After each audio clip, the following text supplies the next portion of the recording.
How do pico-bubbles differ from other traditional bubble technologies in the industry?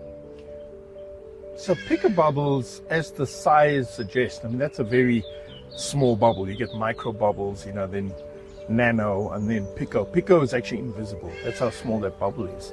And when you compare it to the bubble size that you would find through a normal lance, say in a gold plant, for example, which is the cheap and nasty way of getting oxygen into the pulp. Yes. There, that bubble size probably 5 to 20 millimeter, even bigger than 20 millimeters. They can go up to as big as 50 millimeter. Okay.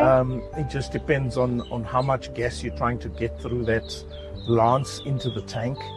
But what you're comparing is something that is invisible, I'd say microscopic, invisible. You can't even see the size of a pico bubble, it's that tiny, to quite a large bubble, like you blow bubbles with bubble gum, that kind of size, right? That's what you're comparing here.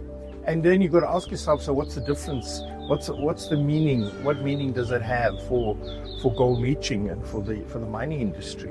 And the key point there is that these large bubbles are very inefficient at getting that oxygen that's in them into solution. Because all they want to do is coalesce. They want to join together and form even larger bubbles, and they want to flash out of the solution. And the thing with pico bubbles is they're so small that they behave like solid spheres. Wow. In the pulp. So they behave like just a fine solid particle. So they're colloidal. They have Stokes numbers less than 1. They sort of bounce around in there. They do not coalesce. They don't flash off.